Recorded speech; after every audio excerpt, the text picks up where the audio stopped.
Hey guys, it is I am so sleepy, aka Sleepy Design. I'm a fucking weirdo. Hello, this is a podcast, and I am here with Fat Brandon, aka King Fat, aka Brandon, aka Young Man.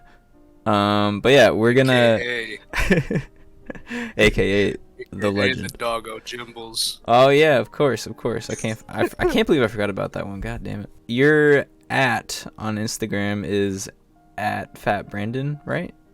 That's your official. Fat Fat X Brandon X, I think. Let me check. I forget my shit all the time. Yeah, Fat Yeah. X Brandon X on Instagram. All right, and I am at Sleepy.Design, and here we are to be idiots for an hour. Yeah, thanks for tuning in, and I just want to say to anyone listening from my audience, thanks for supporting me, because honestly, this past year has been crazy, and I've hit like a personal goal recently of like, I had a sale every single month for the past year, and it was really cool, because I've never had that before, and yeah, just thanks everybody for that. But yeah, Fuck yes. yeah, I don't know. It's a weird moment because it's really hard to make sales online because you just kind of have to put shit out there and hope that people fuck with it. But yeah, people seem to actually fuck with a lot of my prints, especially. So thanks everybody for spending any money if you have. But yeah, this is just a dumb podcast I just wanted to do because, I don't know, I really like podcasts and I like sharing my thoughts on creative stuff. We plan to have a guest on today, like another guest, but he couldn't make it today. If he can make it in the middle of the episode, he'll totally make it, but otherwise, it's probably just going to be me and Brandon again today. But yeah, if anybody listening has any desires to be on a podcast where they can talk about stuff, just send me a message or something, and I'd be totally down to think about it and include you, whatever, on or off the air or whatever. But did you talk to your friend Raymag about it at all? Or I can send him a message if you haven't. Low-key, I completely forgot to, but I'm gonna see right now. Okay, I word. think he sent me that when I was at work, but I'm gonna hit him up right now. I'm gonna see if he would be interested if I can find his username. I just sent him an invite to the server. He said that he'll hop on. Oh fuck yeah. I don't believe I've ever talking to this man, but we No. did speak on Instagram, so this will be a nice experience. Yeah, he's a cool guy. I met him on Minecraft when I was like fucking 14 Oh really? on I Xbox 360. Damn, Yeah. hell yeah, dude. My other friend that I was gonna invite today was literally an Xbox friend, so that's perfect. I was talking to my girlfriend today about how a lot of people around here didn't really do anything that creative, especially when I was growing up. Like a lot of people have like hustles now, but they I don't know, it didn't really become a popular thing until we got out of high school. Oh yeah, what's up, dude? All gamer girls, show up to the Sleepy Design Land Yeah, Discord. All that gamer girls. that's me. We have 100% of them right here. Oh, I'm staying long term. Hold up. What's up, dude? Nice to officially meet you on the I line. know we've messaged before, but I don't think we've ever talked in voice. Yeah, that's exactly what I was just saying. Your official at on Instagram is like Braden was taken, right? Is that what it is? Yeah, Or all right, yeah. I'm gonna plug that shit in the description. Same with you, Brandon, and we'll have everybody's links there for whoever wants to see it. But yeah, so Follow welcome me on. if you want to see my fish. Follow me if you want to see my big giraffe legs. This, you actually, yeah, you do. You have been posting fishing stuff recently, which I was thinking about writing a question about, but I was like, how am I gonna bring this shit up? But yeah, how's How many bass do you catch? I've catched zero. I'm such a good fisherman. I've caught like a pumpkin seed. I think that was like my best catch of all time. I hate them. I've seen a couple of your videos where you go out and do that shit. How's that going for you? Do you like it? You like posting shit like that? Yeah, it's kind of fun when you can actually go out and catch fish and actually like film shit. But I mean, even with like video making aside, it's like a relaxing kind of thing, just going out in nature, sitting by the water, and hoping a little freak from the river will have a bite on your the end of your hook, and maybe you'll be able to pull them up. It's if you pull up like a new fish that you haven't caught before, it gives you an adrenaline rush quite similar to heroin. Very good, very good. Yeah, I was asking because one of my friends is into hunting and stuff, and he's always like he's always wanted to do content, and he's like he's just not quite sure about how it would go. But how's like the filming for that go? Does that like, do you ever feel like you have a hard time getting clips that are interesting, or do you just, does it like put itself together? It I guess it depends on like the fishing session, because like if I'm going out and I'm catching something different, like for example, I think the past couple episodes I've caught different shit. So when I'm able to catch things that are different, like instead of catching like bluegill and shit like that every episode, like if I'm like focusing the episode on like a particular kind of Yeah. fish, it makes it a little bit more interesting and it makes it a little easier to make the videos too. But there's the fishing in this area that I'm in particular isn't very good because of funny mercury poisoning in the Oh water boy. and funny funny overfishing. So it's Hilarious. really it kind of, yeah, epic natural disasters created by humankind make it a little harder to catch new fish and like make things more interesting for those kind of videos. But Yeah. I guess it all depends, really. Yeah. I think it helps that Brandon can make anything funny. Like he could sit in a parking lot for 24 hours and just go absolutely deranged and insane. Doesn't matter where he is. He'd Eat be a catching fucking no entire fish and he can make shopping it cart. funny. How have you been, Raymag? How's your content creation been? What have you been doing? I've been doing good. I've been posting every week for like the past like month and a half. Hell I'm yeah. trying really hard to like stick with that. Because I've gotten to the point where I was like, I can't blame where I'm at on YouTube, like on anybody but myself. And so sometimes I'm like, man, why isn't this happening for me? Because I've been doing, YouTube off and on for a really long time, and Yeah. this is the first iteration that I felt has been worth sticking to, because I can see that I'm getting better at it, and people are actually wanting to stick around, and I can see the growth every time I upload a video. Yeah. So I was like, And you're if I not can, being punished for it. yeah, and I was like, if I can, yeah, I used to get punished by my parents. We could get back into that. Oh boy. But now that I'm like, not even my parents, even my girlfriend too at Your the time. entire it's life, dude. my Everything in entire your life.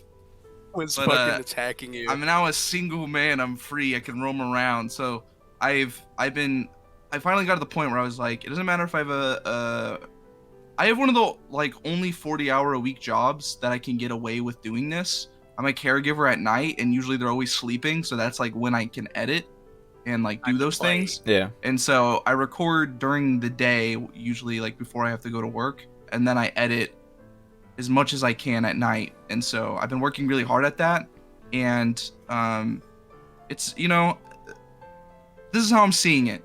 The more I upload, the more of a chance one of those videos are gonna pop off. Yeah, exactly. And right now what I'm seeing is like 1 out of every 5 videos gets like 1,000 views Yeah, that's and pretty brings good. more people to the channel, and that's pretty good. And so I'm like, if I can keep doing that, because every time people get on the, it's the ones that get like 1,000 views, are like, man, how come I never saw your channel before? Man, this video deserves more views. Right, It deserves yeah. way much more love. And when I get good comments like that, I'm like, okay, people just need to see me. That's all that needs to happen. Man, And so that's the fucking shame of it. Like, it's a lot of it is like, especially now, like I felt the same way as you for a while. Like I didn't feel like really confident about a lot of my work, but now I feel like this stuff is like really worth it.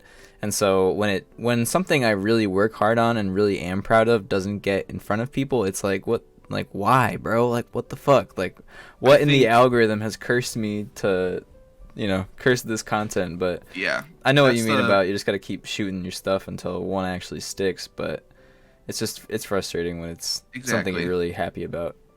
You gotta try hard too, which I'm having a really bad time with. Some videos I can do and some videos I can't, but it's really hard to not tie your self-worth to what you're uploading. That really sets yourself up for failure. What you need to do is you need to go, I'm really proud of this, and the people that are gonna see it are gonna like it, and I know that. And that's all that really matters. And I just need to keep being consistent with this product that I know is good enough, because every time people do see it, it's always good words. Yeah, and so I try that's to. what I'm trying to get.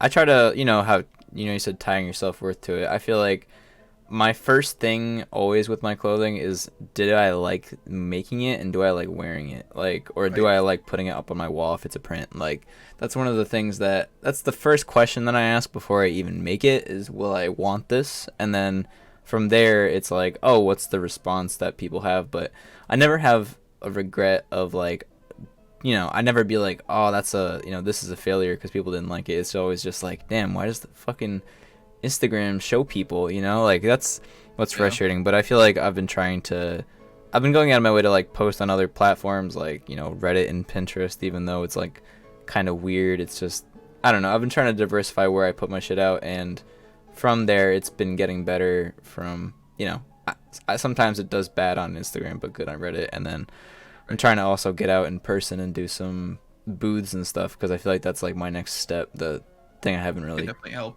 Yeah, I feel like, and a lot of artists really do that like as like their main thing. They just go around doing in-person shows, and that's how they make their money from prints and stuff. So I've been really thinking that it's something that I've been totally sleeping on for the past couple of years, and now I have a lot of stock in my room to actually get out there, and it's probably just what I have to do next. But I'm really excited about it. I'm gonna hopefully hit a show by the end of the year. We live in a weird time where people are getting so talented, and it's annoying, and the barrier of entry is really low, and so now there's way more competition than there used to be. Because it used to be like on YouTube, it was really hard to, get popular because everybody was just like, it was basically the luck of the draw. There was no way to right now there's no way to decipher like who's really bad and good until you click on the video. But back then you could tell if it was polished or not from the title. Like normal people weren't making YouTube videos and getting a whole bunch of views. And now like every now and then, like 1 out of 10 of my friends are like, oh, I'm popular on Instagram now, or I'm popular on like 100,000 followers on YouTube doesn't mean anything anymore. That's like it's crazy. Like 1 million followers on YouTube is like the new 100,000. Like it's just getting crazy and crazy. It's funny because YouTube, I feel like, was really at some point in the middle of it all.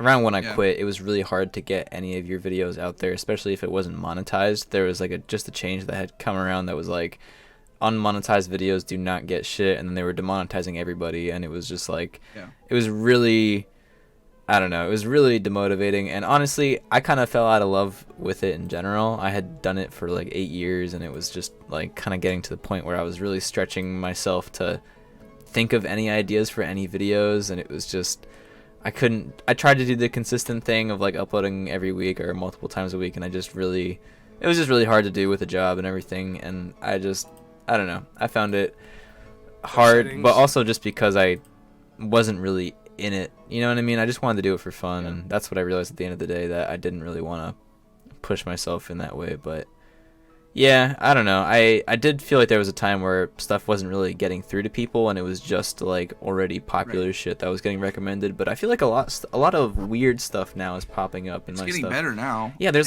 that's why shit from 13 years ago is exactly, like that's a big thing for people, is like, if you can't even get anyone to see your stuff, like how are you even gonna want to make anything? That was the charm back in the day. The algorithm now is so drastically different compared to back then. Even not even just on YouTube, really anywhere, like on Google and well, I don't know about Google. I don't really go on there, but Instagram and shit like that, and especially TikTok, like everything. Like I don't know, it's really easy to have your creations, whatever they might be, slither their way into the algorithm and be gazed upon by the masses nowadays. Yeah, or buried. Yeah. It's easy to go either way, and you have to find that, like, it's almost like a seesaw. You have to find that perfect balance within like what you're doing and the effort you're putting in and the consistency that you're putting in to go one way or another, because you don't just kind of make it, really, or kind of fall off or whatever, or kind of get buried. You're either damn brother 16,000 likes or follows, or damn brother 1 like.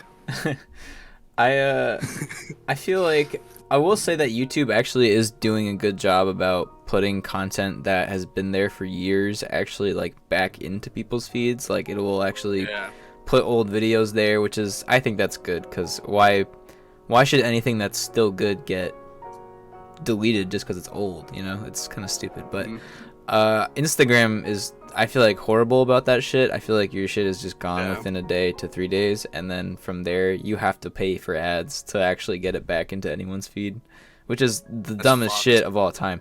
Like, social media wants you to pay money to get your content seen by people, which is the dumbest thing of all. I fucking hate it so much. Which is, I actually had a really good time with ads for a while.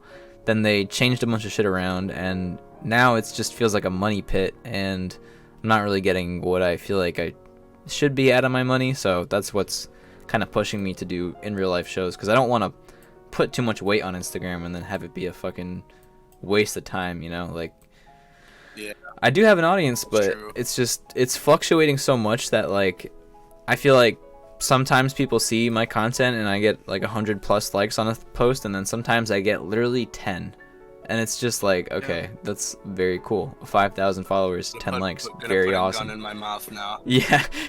And it's like, bro, does everyone hate me? What's going on? And it's like, I don't know. I know you shouldn't feel like that, but it's very easy to feel that regardless. Yeah. It can be a debilitating feeling for sure. Like, I don't know, especially if, like, I don't know, if you work on something that, you know, you really you put a lot of passion and time and effort into, and then you put it out there to be on display for the world, and then everybody's like, okay, that's it, and then you're like, damn. Yeah. I'm gonna go to sleep for 3 weeks and not wake up.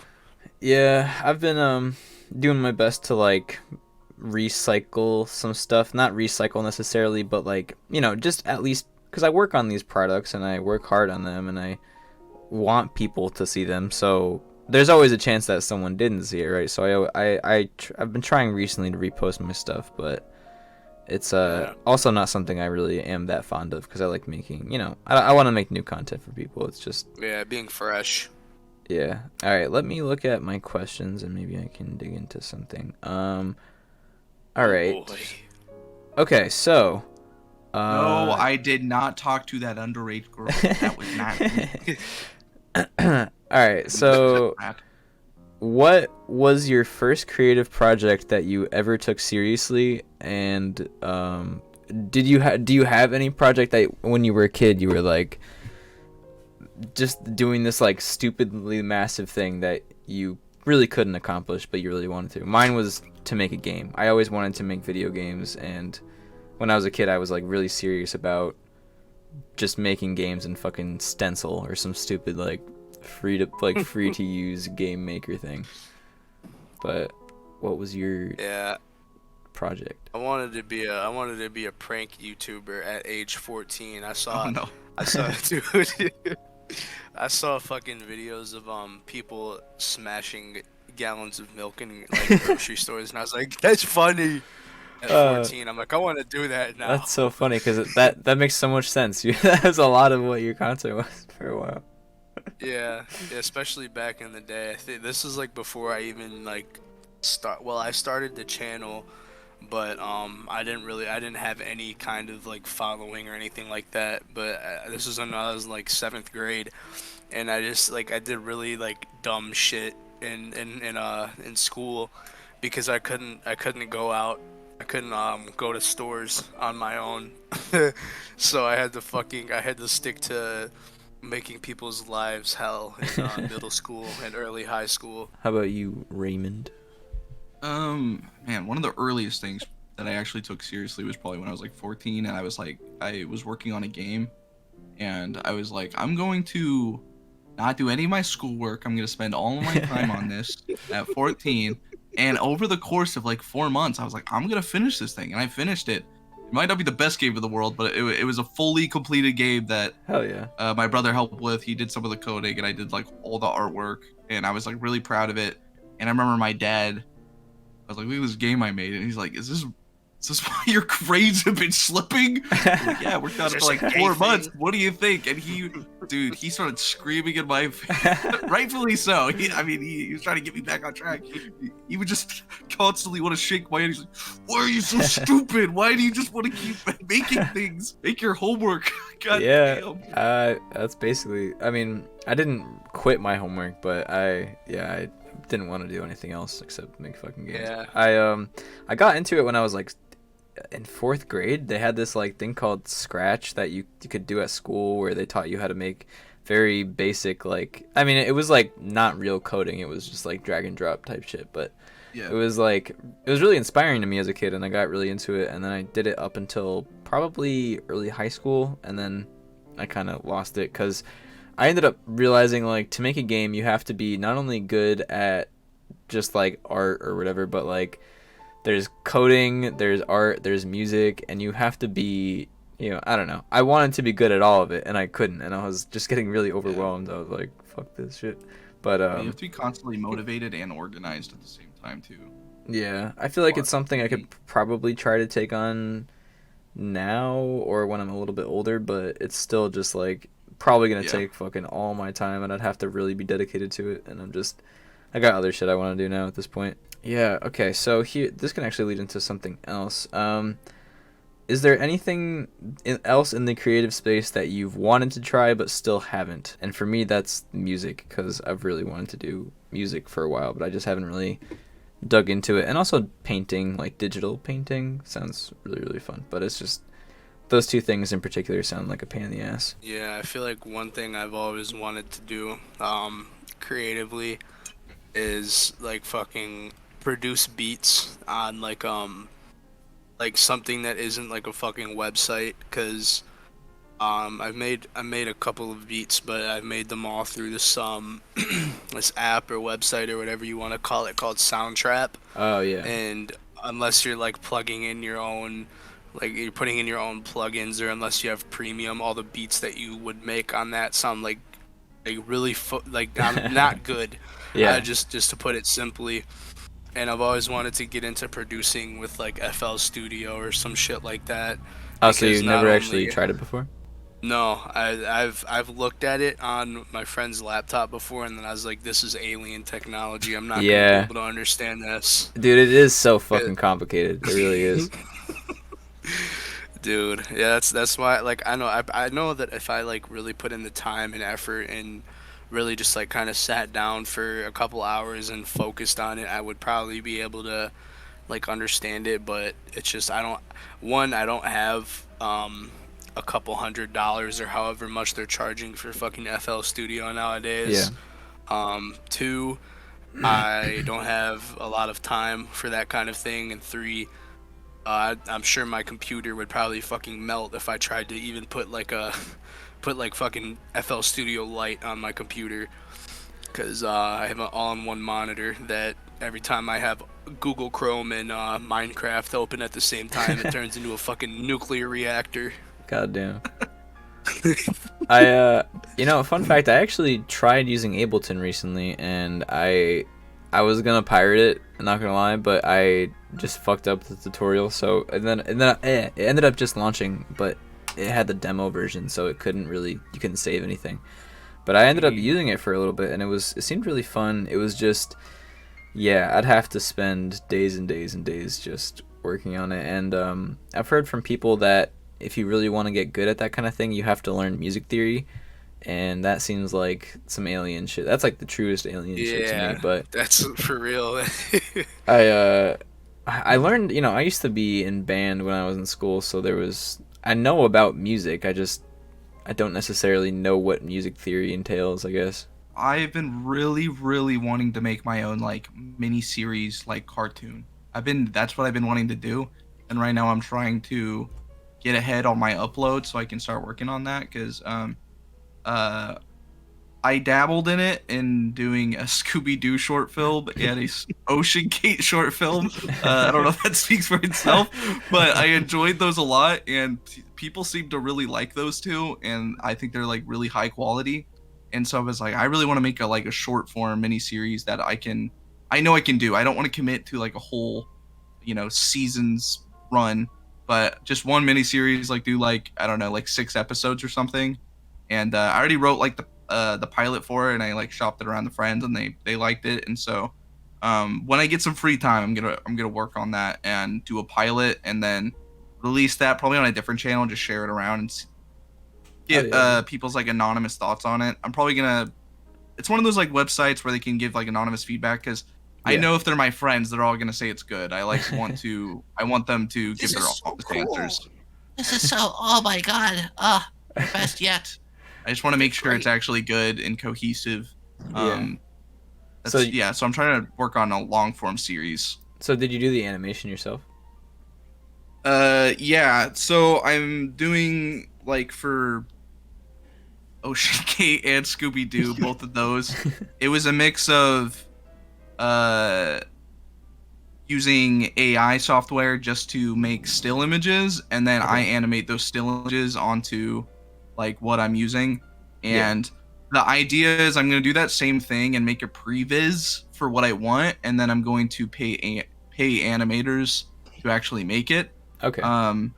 Because I think if like those 2 short films that I made are like just obviously goofs, and I don't really think they amount to a whole lot of value. But if I like make a mini series and I actually want it to be like a true cartoon, I feel like I gotta pay animators, because I think that's one of the biggest things with AI right now is I don't think it should be taking the jobs of animators. Yeah. So I basically want to make a visual, like a concept, and then that I can just hand over to an animator, and I'm like, I want this in a cartoon, and I want it they can now. get that done for me. Yeah. So that's cool. kind of the idea. Yeah, I think that's really cool. I think honestly paying for stuff it's never something. When I was younger, it's like, 16, 17, I'm like, I don't want to fucking pay for shit. Like I want everything. Yeah, but I feel like a lot of the time when you put money into a project, that's actually when things become really, official and polished, and that's when you get really what you really want out of it. I don't know. I used to go around doing these like I used to test like hoodie prints at certain places, and they were usually pretty cheap. They were like on-demand printing type things, and they would give you a cheap product, and I would be really dissatisfied with it. But the moment I had some really good print in my hands, I was like so inspired by it. It was like such a different thing. So I've been trying to make sure that everything I do has like enough money into it to where it's at least a decent enough quality that I am really happy to have it, basically. It's hard to balance when you're a young creator and also you don't have any money. You're already spending money on your regular day life, and so it's just one of those things where it sucks, because you want the door to be open to anybody who has that drive, and it shouldn't have to be, I have to pay $100,000 to get a cartoon done or something, but it should be, you still need to do it the right way. Like, I think if you're just making a one-off, like, I don't think AI, like, we just have to accept that it's going to be a thing, but I do think we need to use it ethically. And so in my mind, I would be like, I wouldn't have been able to get this cartoon made without AI, and that would, I think, loom over me that it wasn't completely a labor of love if I knew I could go a different avenue and I can have other people involved and make sure that animators don't feel like they're slighted, and I don't want to push the needle towards pushing animators out. Right. No matter if I have a small impact on that. And honestly, I feel like you can't fully rely on AI to finish a project for you anyway. Like, I think there's a lot of it that comes from, like, either you're going to have to heavily edit it or guide it. So I would say none of the short films I made would work without me tinkering with everything. Yeah, like, exactly. It was either multiple passes on stuff, or it was also like, it wasn't, I put in a prompt and then my short film was made. It was, I hand drew, like for Ocean Gate, I hand drew the backgrounds and stuff like that. And there was a lot of other models that I made. It was just the people, that was it. That was the only AI part that I did for Ocean Gate. I just needed, and they look like me. I literally put pictures of me and they're all based on me. They're not based on someone else's artwork. That's awesome. They are based on me. And so it's literally 3 of me talking to each other, and it's so dumb. They all have varying IQ levels, let's just say that. Because one of the reasons I was like, if I'm gonna make a funny video about Ocean Gate, especially right after it happened, none of these people can look like the people that actually got hurt in that terrible accident. It needs to be basically only me. It can only be me. I have to be making fun of myself. And there was only 3 people in the tune, and compared to, I think there was like 6 people on board. So it was like, I definitely densed it down and just made it like a dumb thing. And I was really scared people were gonna be like, I hate this, I'm unsubscribing, this sucks. But no, I got 2,000 views and people were like, this is hilarious, I love this. And so hell yeah. I wanted it sucked, dude. Literally the day after, it wasn't like a weekend, it was like a day after, I was like, I want to make a cartoon about this. So it was and I'm just glad people responded to it in a positive way, because I worked really, really hard on it. Have you thought at all about just like trying to learn more about animation yourself? Like just trying to... Yeah. I think that I could animate, but I couldn't draw that great, and that's the thing. Like, the looks that I want to go for are out of my skill level, and just to be honest, when, like, I've been editing since I was like around like 14 years old maybe, and I was bad then, of course, but I've been practicing that skill until now. That's made me an okay editor, and I'm just gonna keep getting better and better, right? And so the thing is, I need to find, if I started drawing now and wanted to animate one day to the quality that I want to, that's gonna be another 10 to 12 years to get to that skill level. And so I just need to hire somebody else who's been working on that skill level the same way I've been working on editing for the last 10 years.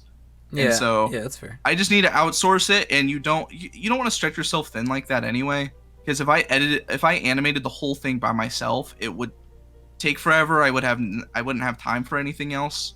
And I tried to do it, and I realized I can't do this by myself, and I need to learn to stretch myself. Like, I need to be able to hire out. I need to be able to, like, I'm already realizing uploading every week is at max is what I can do, because if it was my choice, I would upload every 3 days. And I'm like, if I ever make money on this channel, the first thing I'm going to do is hire an editor. And so I can literally just help them mimic my style, and then all I have to do is record, send it to them, and that's it. And then it's done, and I can upload it. And because I'm already starting to see why YouTube channels have big teams. They have editors, they have producers. Exactly. If it was up to me, I would have a producer just be like, this is the movie that's hot right now, react to it, watch it, whatever, or we think this is going to do well on your channel. And then I would have an editor edit it, and I'd be the star, baby. I'd be the face. Dude, shiny lights. It was so wild to me when all these, like, because I know, like, there's been companies like Machinima in the YouTube space for a long time, but there was a point in, like, I want to say like 2016, 2017 type space where, like, there was a lot of these little companies popping up because they were just, you know, they needed to have a team, and then when they have a team, they need a payroll, and they might as well have a company after that, right? So, got corporate. Yeah, so like Rooster Teeth had a bunch of like little companies under it that it would kind of manage, and a couple of them was like Sugar Pine 7 and Cow Chop were my 2 like big inspirations back then to make, like, you know, to start doing video content and to like move off from just doing video games and shit. But yeah, it was a crazy time because I didn't realize how much money was really in the space until then, and I was like, god damn. But yeah, I mean, it was actually one of my dreams to like have a company sort of like that for a while, but then I realized that probably YouTube wasn't the space for me. So what creator/creators do you look up to the most, and why? I'll let you start, Brandon. Mr. Brandon. Damn. That is a interesting question, because I don't know. I've never really watched a lot of like YouTube and shit like that, but definitely more so with like my earlier shit was like Filthy Frank and that whole troupe of funny people that would eat the funny abominations they would make in the kitchen, and some of them would say really, really funny words that you can't say anymore post 2016. Well, it doesn't necessarily have to be just YouTube. It could be, you know, because I mean, you make a lot of music now. So is there any like artists in the music space that you really look up to? Absolutely, there's probably hundreds, but definitely like top 5 gotta be Black Cray, Suicide Boys, fucking Bladey. Oh yeah. You know, I always thought it was Blade, bro. I didn't know it was Bladey, bro. No, it is Blade. Okay. It's Blade. I was like, but he said in that interview that you can call him Bladey too. So Yes, either way. Um, there's a lot. There's a lot of lot. Kemet Dank is a good inspiration, and fuck, dude. Have you worked with There's that guy just too before? many. Yeah, I actually have a song with him on the way, and he's a pretty cool guy. He's I don't know, he's not he's like underground kind of, but he's worked with a good amount of he's worked with Lil Tracy before, if you know who that is. I think he's got like 2 or 3 songs with Lil Tracy It sounds familiar. and a couple other, yeah, he, Lil Peep. Yeah. Yeah, he's basically Lil Peep's best friend or some shit like that. Oh shit. Okay. But yeah, he worked with a couple other, like, I guess, like, bigger names, and he back in the days of like based rap, like Lil B and shit like that, he was really like popular. But yeah, he's a cool dude aside from music and shit, and he's got a really unique sound and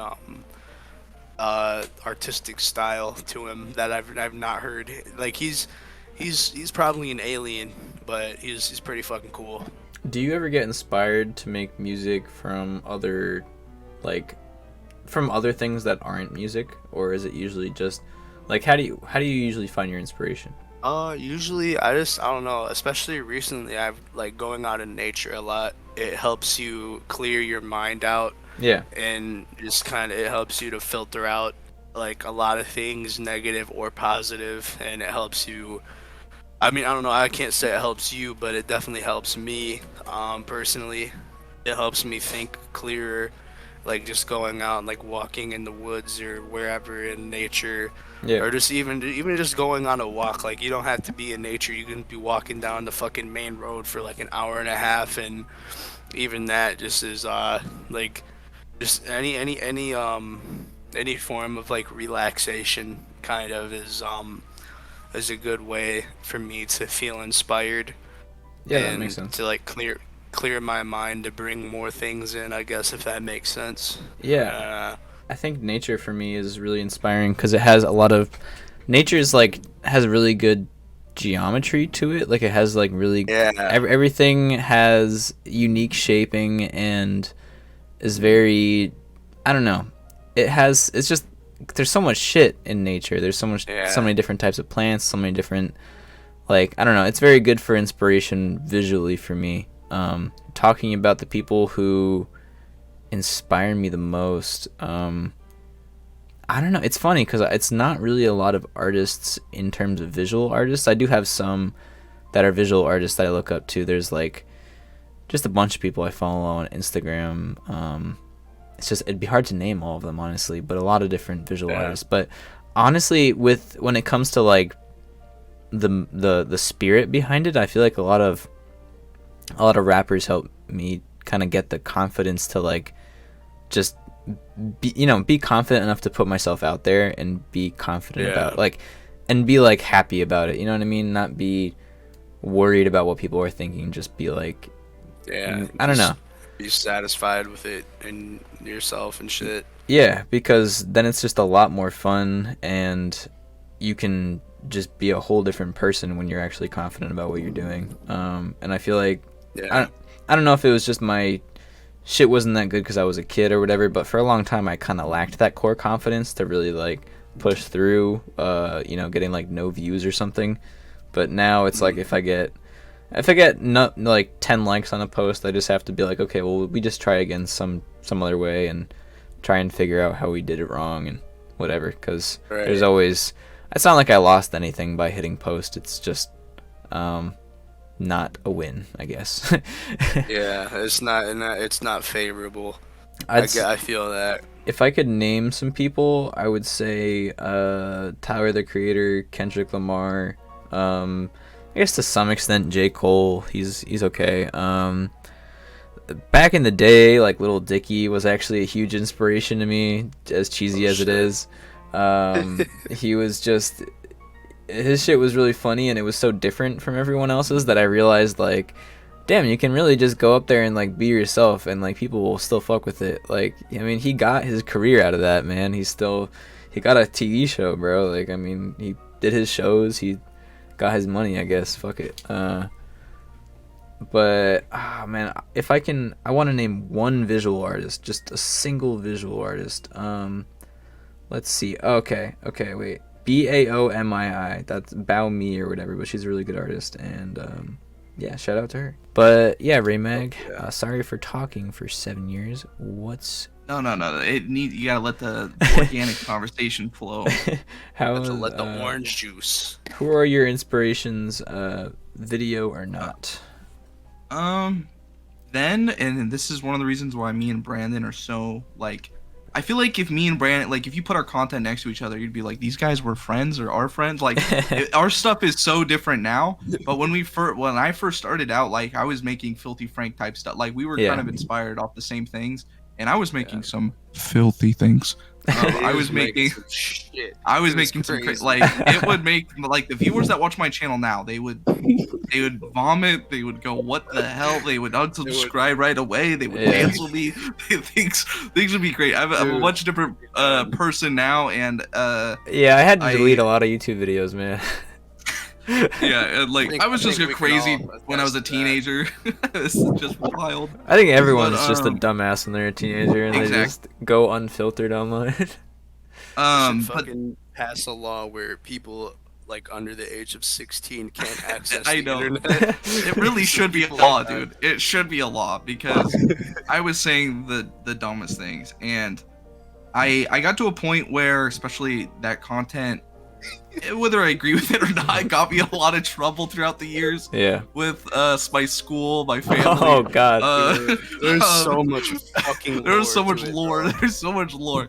And so then I got to the point where when I was like, okay, I'm gonna take a break from this, I finally got to the point where I was like, as much as it's nice to be inspired by other people, and my humor probably isn't inspired by all those things still, like that's still ingrained in me to an extent, I need to like make my own style. Yeah. And I finally got to that point where, even though I have it, like, because for the most part it was just a Filthy Frank ripoff, iDubbbz ripoff, almost like impersonating them at times. Yeah. And it's finally got to the point where I am my own person, even if a lot of these different humors, because like with my cartoons right now, they're definitely inspired off Meat Canyon, Joel Haver, Pendleton Ward, the creator of like Adventure Time. Like I'm inspired by them to like keep moving and that kind of like comedy. But with like my videos that are like my commentary tracks on movies and stuff, it's a weird, like, you don't see, it's a weird amalgamation. It's almost edited. They're not edited like commentary tracks. I don't just rip like the audio and then like put them on. Like they're edited like skits. They are edited like sometimes like gaming videos, like Swagger Souls type stuff. Like they have, you know, like these animated captions. They have like bits and improv that'll like cut to. Sometimes even cuts to a live action clip of me doing something that's in reference to the improv that I did. And so it's very different, but people are seeming to like it. And that's why I'm proud of that stuff right now, is because there's not really anybody else on YouTube that is doing commentary this way. But if I had to say what my stuff is inspired off now, pretty much who does a lot of commentary tracks. I was inspired off him to do my own thing and make my commentary tracks. And so yeah, my comedy Filthy Frank days type of editing and weird stuff is now ingrained into the commentary tracks that are off like the people that I like now. And so it's a weird amalgamation, but I think it's beautiful. I really agree with what you were saying before about like essentially like totally I did the same shit when I was younger. I listened to Video Game Donkey and I was like, dude, this guy is fucking hilarious. And then I would try to make videos and essentially mimic his style, and I'm like, I am so bad at this. Like you just can't be that you can't be that guy. He's just way too good at being himself. And it's like he's I feel like as I get older I have that same thing where a lot of my stuff is an amalgamation of different inspirations, and I feel like that's how it is for a lot of artists, where like that's how you actually get unique thought, where you have these 100%. Different kind of almost like colliding worlds that come together and they actually somehow make a cohesive style, you know? Like I don't know, I feel like a lot of my work recently has been like psychedelic inspired / like, but also like slightly hip hop inspired, but also streetwear, but also like just general graphic art. It's like a bunch of different stuff that I enjoy, and I feel like I'm kind of making it work, and it's my style still resembles a lot of other people, I feel like, at this point, but I'm still really proud of it. So it's definitely uniquely you. Yeah, I think you have to go through 100%. your every celebrity too. They'll even talk about who they were inspired off. You have to go through your cringe years of where you're just a blatant copycat of somebody and you're just mimicking their style. Like, you have to go through that because it will eventually evolve. You're young, and so you just soak up information. That is all you do that's your job as a child. It's just soaking up information, whether it's bad or good. It's getting in there.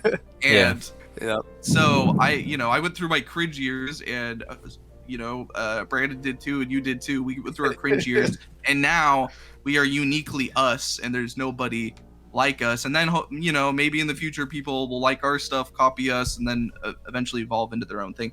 That's I think everybody's style now is based, and it is amalgamation of other people's styles. Yeah, I mean, as they say, nothing's really that original, and it's not. It's always funny listening back to older tracks that, and I mean, the most obvious form of like nothing really ever like everything gets recycled is like when hip hop tracks sample old songs. It's like, everything has its value and its purpose, but like it's also like it doesn't necessarily matter if it was like 80 years ago. It's still can still be reshaped to be something cool now. Like, I don't know. Right. Yeah. A lot of people hate sampling, but I think it's actually really cool. I think it's a cool way to reuse a lot of old stuff that in a new creative way, I guess. But 100%.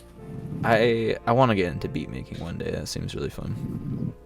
Yeah, that's the one thing that like has made me always want to go to beat making, is because I feel like there's so many good like things that could be sampled, and it would be so epic if I could just twirl my little fingers and make an awesome beat out of a sample that I'm like repeating in my head over and over again. If you had to like put your percentage, like let's say percentages on your interest, like maybe like your clothing company that you're trying to do or are doing, maybe that's like, is that like 50% of your scope, and then 50% like, or even 40% like beat making, and then 20% like you want to make a game one day? Like, how does that all pan out? Because I feel like for everybody, their interests are divided up into like certain levels. Honestly, dude, almost 100% of it is on the clothing stuff. I feel like my beat making thing, like the whole music thing, is just kind of like a hobby sort of thing. Exactly.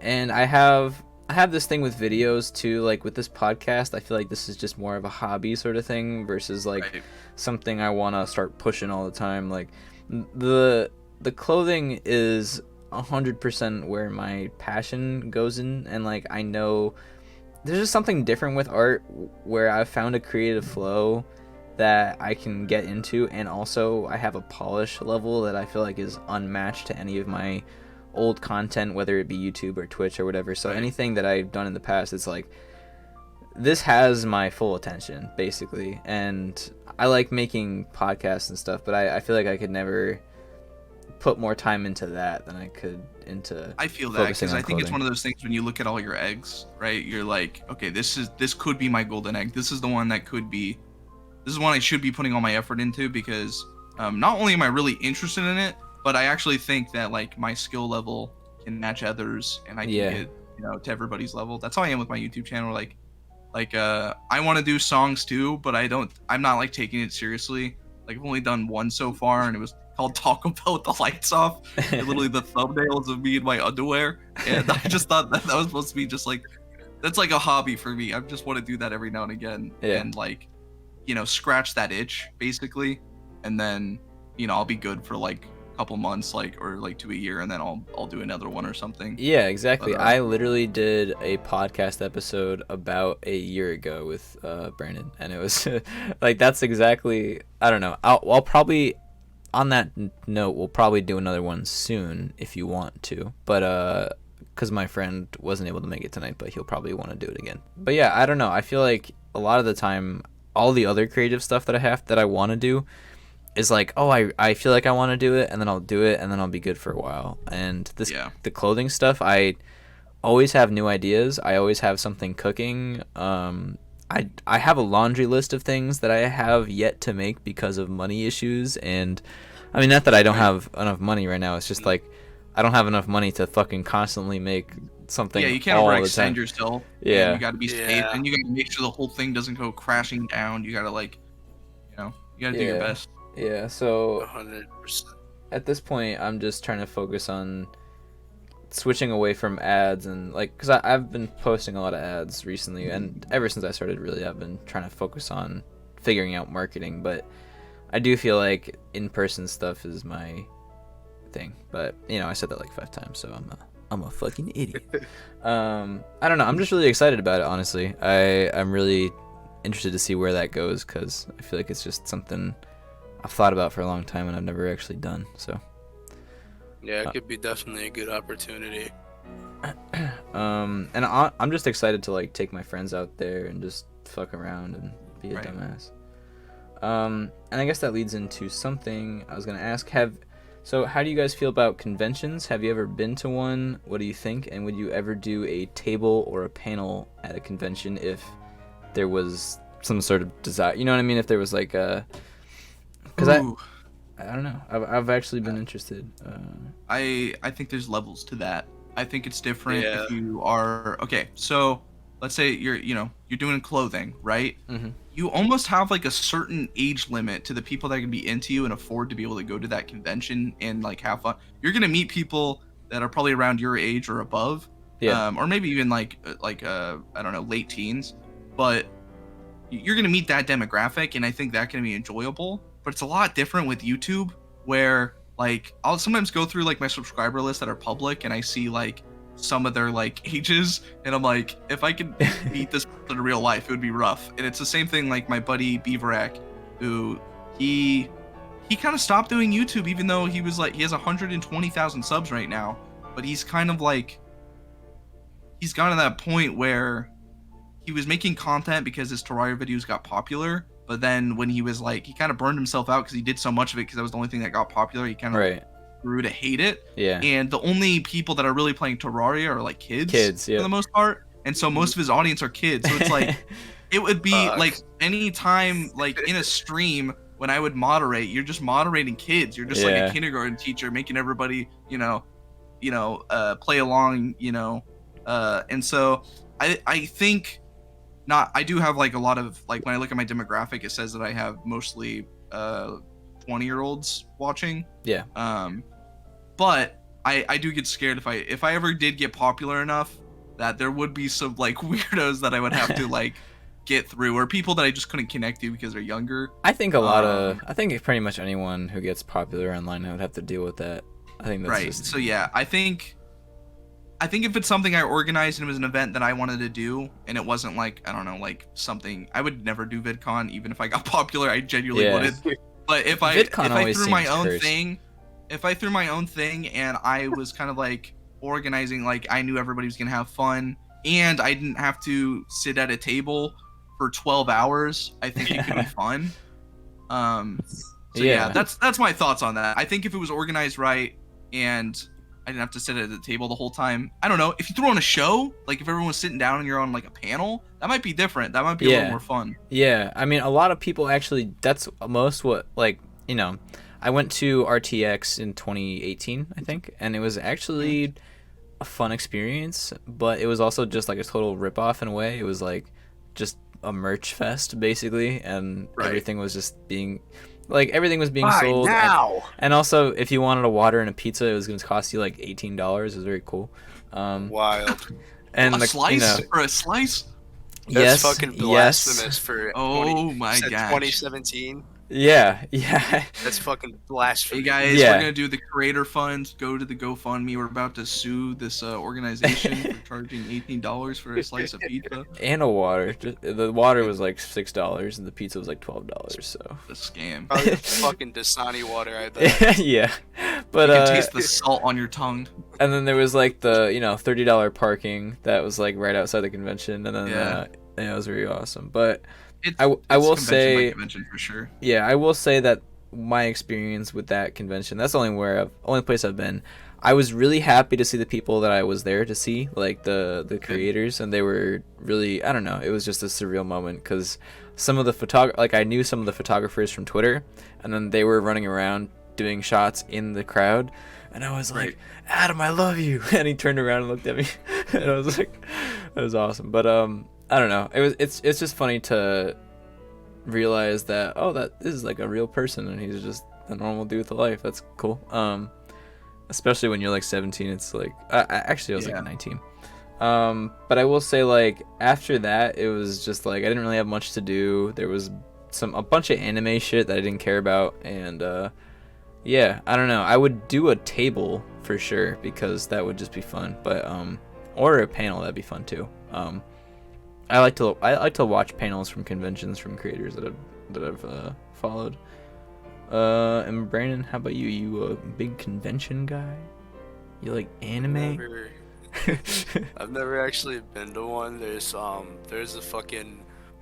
an anime convention that I wanted to go to with some of my friends in like a Fred Flintstone costume to be funny, but it's in Detroit. Rile everyone up.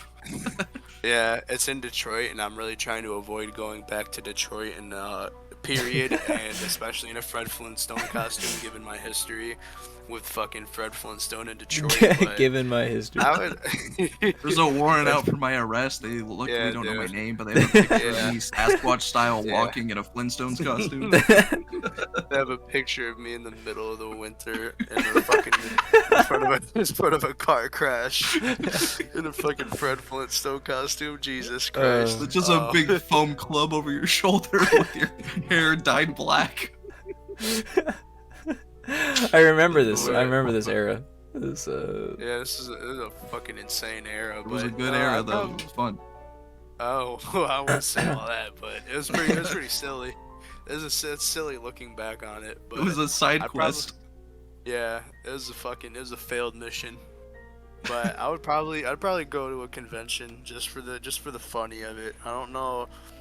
I probably wouldn't set up a table or whatever, but I probably, if I had the opportunity, I might set up a panel. But I don't know, because I feel like nowadays there's not a lot of effort shown on my channel just because I'm like working on a lot of shit behind the scenes, but I put a lot more effort into my music, I feel like, than I do with YouTube. So I guess your version of that would be like a concert or something. Yeah, I've done a couple performances and they were decent, but I don't know. I'd definitely do a concert. I don't know if that's ever going to be something that I'll be able to achieve, but if I do get to that point, I can see it now, man. The King of Westland tour. I can see it. King of Westland coming to Detroit. So what were the shows that you did? So they were just kind of like, I don't know, I guess they were open mic events, but they were like organized, and they weren't like an open mic in a sense where you like walk in and you're just like, oh, I'm gonna walk up there now. You just sign up for it or do my thing. Yeah, it was like a sign up process to it, and I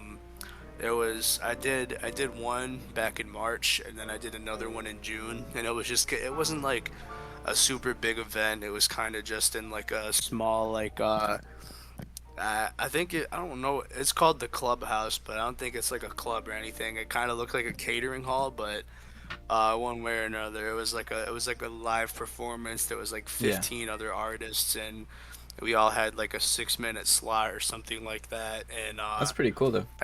Yeah, it was an interesting experience for my first performances. Does it feel like something that's like fruitful for you, or are you gonna try and focus more on other stuff? I feel like it could be. It just like in this area, not particularly, because for whatever reason, like I don't know how small artists and local music in Michigan works is if you're not making music that sounds like Babytron or fucking Rio to Young OG and like Flint rap and shit like that, people don't want to listen to you because like I need to hear funny bar about punching grandmother and scamming and having sex with pregnant women over a funny piano beat. I don't know why, but people are just really when it comes to music, and especially in the Metro Detroit area, which is the many cities surrounding Detroit. People are really closed-minded with that kind of thing. So I feel like if I was to expand to, I don't know, let's say maybe a different part of Michigan or like a different state, I feel like people would probably they'd probably fuck with it more, and they'd be more engaged, and be more inclined to engage with that kind of thing. Yeah. But I mean, it's not saying that it's like a bad thing to do it right now in the area that I'm in, but it's just like people are very difficult. Well, they're not difficult to entertain, but if you want individualism as a music creator in this area of Michigan, it's kind of difficult to entertain people because, like I said, they only want to hear the same fucking beats over and over again, basically. Yeah. Honestly, that's sort of similar to a problem that I'm not necessarily encountering right now, but I feel like a lot of like my life has been surrounded by people who don't seem to be interested in what I'm interested in, and it's like it feels like Connecticut is not a place for independent business or people who are trying to like do creative stuff, because there's just really not a lot of resources or people who are that interested in it here. And I am thinking that shows, like, I think vendor shows will work out, because I think there's a lot of people who just want to walk around and shop for things. So Yeah, I mean, there should that are be going there for that purpose. yeah, there should be spots that I can hit up that will be worth it for me, and I can always do the data. I'll keep track of data and make sure that oh, this place is better or this place is worse or whatever. I'll actually I like doing that with ads, so it'll be the same sort of process for when I go to do shows. But yeah, I don't know. I'm sure there's just some spot somewhere for me that will work out. It's just I do think in general Connecticut is just not known for its creativity or for its clothing industry or anything like that. Right. It kind of makes me not worry that I can't make it out here, but a lot of my ads, like, so I keep track of whoever buys for me and what state that they buy from. I believe the top 3 states right now are California, Texas, and either Colorado or like Ohio or something. So anywhere but here. Nobody from any ads have bought anything from Connecticut. I think there was one from Massachusetts, which was that's pretty close to me. I could probably drive there, but that's like the closest local thing. So I'm interested to see how people respond to my clothing, considering it's really not like much around here, but I can just probably find some like hippie show to go to or whatever, and it'll probably fit right in with all the other psychedelic shit. So I don't know. Absolutely. Just gotta keep trying and see where my audience is, really. Oh yeah, so this could apply to everybody. So when you can't come up with any ideas, what's your usual go-to to get inspired again? How do you combat art block / creative block / whatever you want to call that? Like, what do you do when you feel like you can't think of anything good? For shit like that, like for like music wise, I kind of listen to my music, like the shit that I've already made, and just like kind of like try to find what's wrong with it, like what errors and what flaws are in these songs and shit like that, and I try to use that in a way to improve further and make original pieces and shit like that, and make, I guess, I don't know, more fresh sounding shit than before, than like what I have made. I haven't had to struggle with artist block in a while, but usually when I have that feeling, like I said, just go outside or look through shit to find errors and see if I can fix certain errors and improve in certain ways like that. Yeah, it definitely depends what you're into, I think. Yeah. What you're working on. Like 100%. like you said, music. I think you can listen to other people's music to help you. Yeah, that too. Kind of like, that I don't know, helps. go through a playlist and kind of like you'll listen to one. You're like, oh, that's like kind of something I would like to try. And then another thing, like right now, what's so great about my content is like, since I'm just watching a movie and then like kind of making my jokes at it, it's really easy. I just gotta pull up a movie that I want to watch right now or something that I think will be well on the channel. So it's a lot easier. But when I'm doing like when I have to write something like for the cartoon miniseries I'm working on, or even just like for a short film. And I'm trying to think of ideas. One of the things you do, just watch or listen to something that you're currently working on. If I'm wanting to work on a cartoon and figure out a cartoon idea or write for it, go watch cartoons. That's it. Like, in my opinion, that's what you got to do. If you're trying to write comedy, go watch comedy. You just need to surround yourself in the genre that you're trying to work on, in my opinion.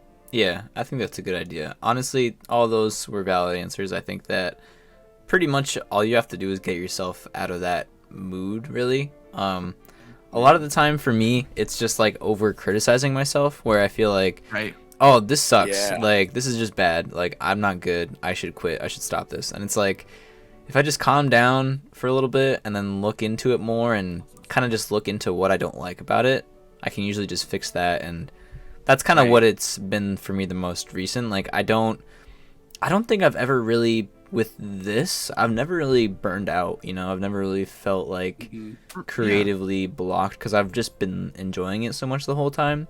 I think you can't think of ideas when you're not having fun, you know. So either that's like you need to step back from it and do something else for a little bit, or just need to, like, I think the other thing is sometimes you can't think of ideas because maybe you haven't been experiencing new things recently. So even like as an artist, I like, you know, to listen to new music or new anything, a new show, anything to just really just like reset my brain, if that makes sense. Right. Yeah. I think that's a big part of it. That's a good note. Reset your brain.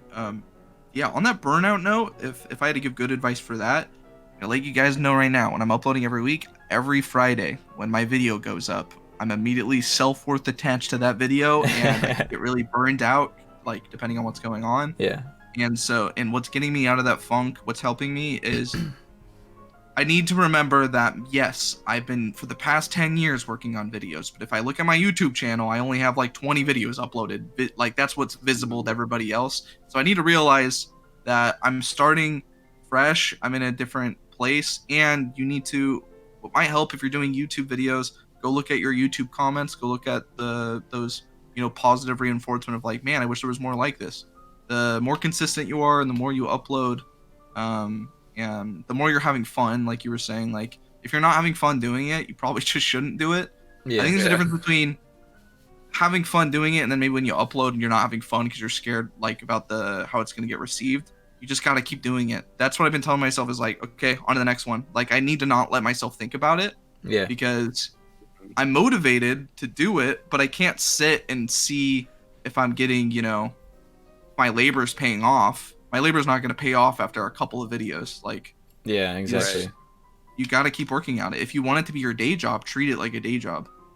On that note, is there ever a time where you're like really upset with the schedule itself, like having to upload every week, or like does that ever eat at you? Because I feel like for me, that was the whole thing where, like, I feel like I was forcing myself to put out content that much. I didn't really want to do it in all reality. I wanted to kind of live my life more as a teenager and just do more bullshit, and I ended up doing that because it was more fun. What you need to do, you need to, like, be a kid and enjoy that stuff. Yeah, because I was like 17, 18 by the time I quit. I was just like, yeah, I'm gonna focus. I'm gonna stress less about this and just figure out what I want to do with my life. But obviously, like, yeah. Do you ever feel upset about that? Do you ever feel like just kind of abandoning the schedule?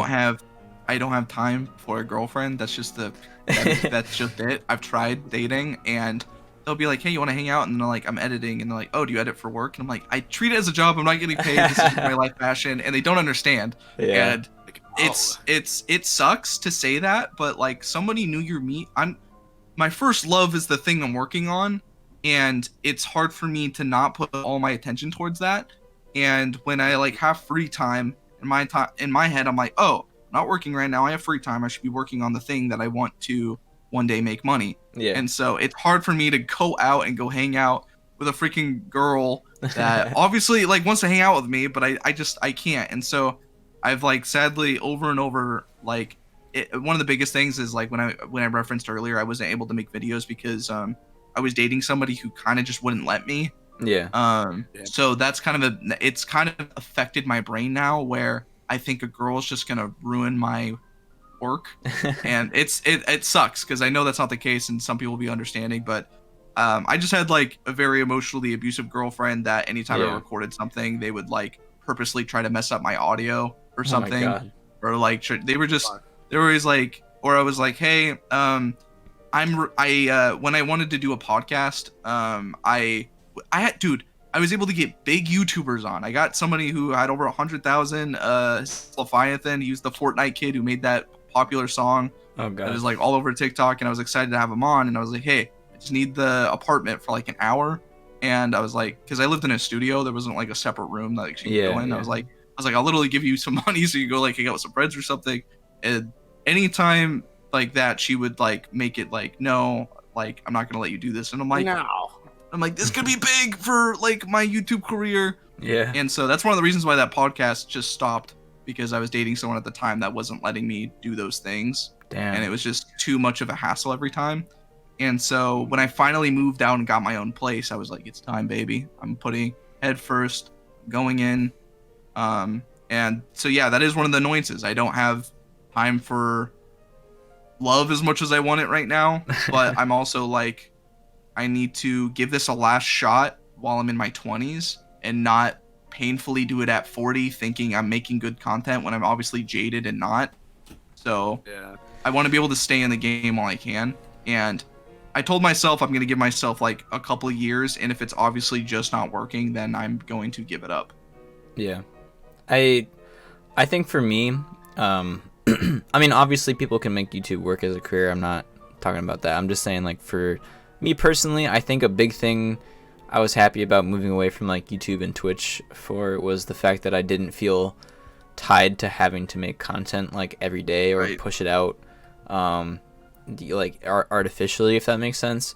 People do say you should upload to fucking Instagram every day, but fuck that shit, bro. I'm not doing that. Like, you can some, like, shoot me dead. Shit. That's like you have a team of people working for you, producing content for you. I'm not doing that as a single individual. Like, bro. That's how you lose your life. And like, who's gonna make inspired art every day? You know, like you can't. You know, it's just burning yourself out to the extreme, in my opinion. But I was recently thinking about like moving to a 15-day schedule. But I don't know, there's something in me that every time I make something, every time I'm done, I'm like, this is the time to share it. I want it out. Like, I want people to look at it now. Like, I'm not good about holding something back, you know? Like, I'm just not. Yeah, it's hard not.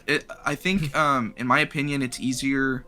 That's a really hard thing to do. If you stop for like a month or you only do it like once a month, it's hard not to because you work so hard on it. Yeah. But I think once you get in the mindset of I'm going to be uploading every week, you actually get excited about scheduling it because you're like, okay, that buys me more time so I can edit the next video and get ahead. Yeah, I know. So I'm not like suffering myself. So it's probably different for, you know, clothing or like Instagram than it is for like YouTube, because I used to be like that, but now I'm excited that I can schedule it farther out enough. Yeah. Because that means I have like 3 more videos of cushion to take my time, and I'm really trying to focus. If the quality ever drops on my videos, I'm gonna stop uploading weekly. But right now, I don't think the quality's dropping. I'm able to maintain it. And so that's a big thing, especially if I buy myself more time, then I can, like, some people might think I record a commentary and then upload it, edit and upload it. I have like 50 that are in the graveyard that will never see the light of day because if it's not funny, I'm not uploading it. Yeah, exactly. I have not too many scrap clothing projects, but I do have a couple, because just a lot of like testing in the beginning where I just didn't really know what I was doing, and definitely happy to be putting those in the grave. Which is good. It would be stupid of us to upload stuff we're not proud of for, you know, if we want the product to always be good or people to be able to, I don't know, rely on it, you gotta make sure the quality's there. Yeah, you gotta do some vetting at some point. I think with Instagram, it's just like people want you to do the same thing, but I just don't give a fuck.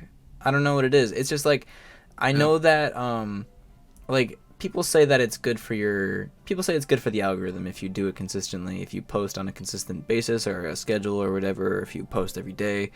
I really do feel like as I've been posting more frequently, people have been seeing it less. Like every post has been getting less reach, which makes no sense to me. So it's like, it's almost like it's just fucking me, you know, to try and like push it out more. So I'm just gonna go back to doing it naturally and see if that does anything. And I don't know. I also just feel like moving away from Instagram for a little bit and just not thinking about it, because it's at the point where like I don't like thinking about numbers too much, and when I start overthinking about it, it's hard for me to not feel bad about it or whatever. So I'm just gonna like, I gotta take a little bit of a mental vacation, because, you know, social media. But on that note, I think that's where I'm gonna end this episode. Thank you guys for joining, especially you, Raymag, for fucking coming on like without any notice, really. Yeah, of course. Just out of nowhere. So yeah, thank you guys for joining, and I'll hit you guys up about the next episode if you guys want to come on and do that shit. But otherwise, thanks for being on, and I'll be putting everyone's links in the description if you want to go check that out. Everyone on Instagram, fucking YouTube, fucking nothing else, because fuck that. But yeah, alright, thanks guys. And don't do TikTok. No, TikTok bad. TikTok no good. Kill TikTok. TikTok stinky. Alright, we're done.